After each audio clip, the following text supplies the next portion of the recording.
Somebody that lived near me had an apricot tree and they were falling all over the ground. I asked him and he said, "Go ahead and take them, do what you want with them." So I brought them home and I'm going to wash them down and make some apricot jam. Step If you one, want to see how I slice do ripe this, fruit. come along and join me. Get it ready. The first thing you have to do is cut your apricot in half and remove the seeds. Now I have to take this washed fruit that has been halved and make it into smaller pieces.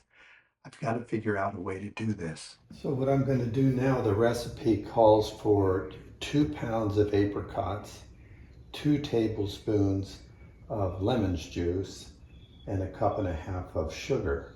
So I'm going to put this bowl here, and then I'm going to subtract the weight of the bowl so it zeroes out. And I'm going to start loading apricots in here until I get my 2 pounds.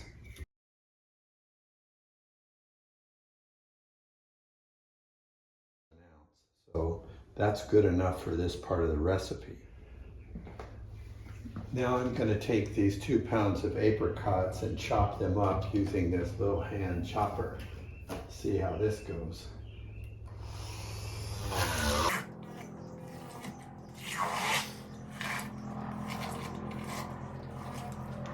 My chopper made this stuff almost like applesauce, and I think that's a little bit much, but I think it'll end up tasting just as good. The texture may be a little bit smoother than required. So I'm going to take and put in 2 tablespoons of lemon juice now.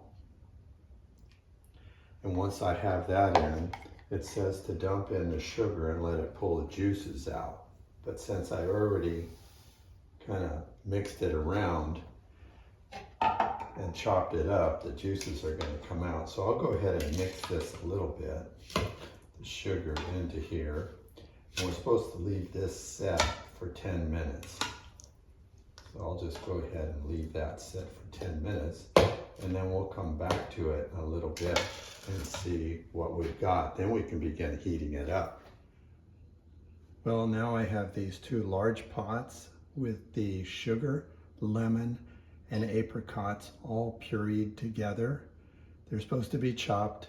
I didn't have time to do it, so I used my beater bar there to do it. And so right now I'm going to get ready and heat these up for about 20 minutes. The apricots are getting foamy on the top, nice and hot. So we're getting closer.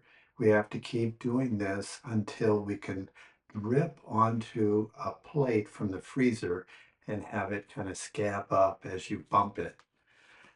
Here's my sterilization of the jars and the lids. They're not under water, some of them, but remember that steam is 212 degrees.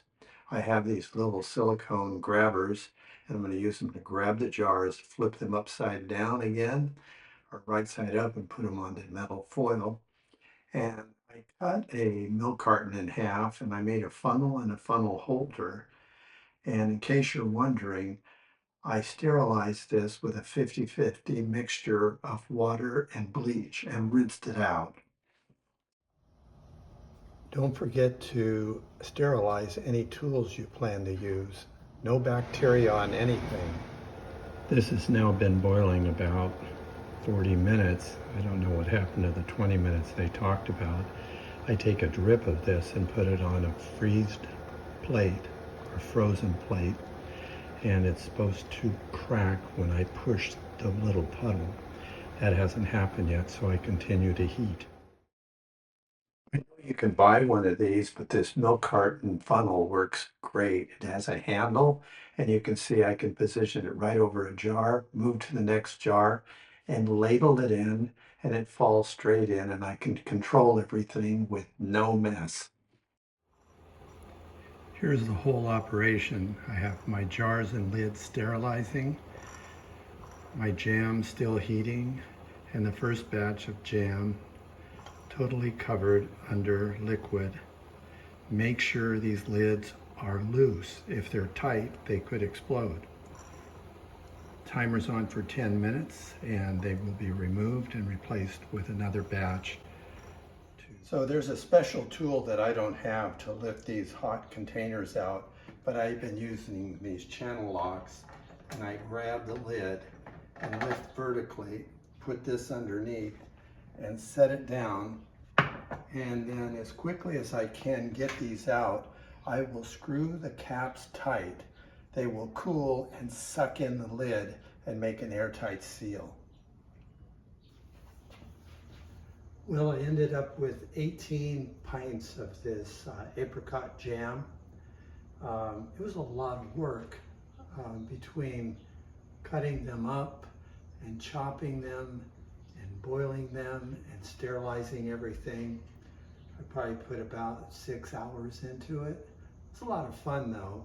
Now the science behind this, what has happened is we virtually killed all the bacteria inside the container and poured very hot sugary liquid that's hotter than 212 degrees Fahrenheit, and anything inside that jar is without bacteria. Then we sealed it, and I left the lids loose so it wouldn't explode, submerged it in boiling water, took it up to 212 again for 10 minutes, and then after I pulled it out of the boiling water, then I tightened the lids, and you can hear the lids popping because what's happening is as this cools, it takes up less space and it's contracting and it's pulling these lids in. If you ever come upon a can or any preserves like this and the lids are puffed out, you know that there's been a break in the seal and you have infection inside, you have some kind of bacteria growing, and through their respiration, boy, that bird's giving me a challenge, isn't he? Through the respiration, it causes this to swell up. Throw that directly into the trash can. It's very dangerous to eat. Thank you for watching. I hope you give this a try.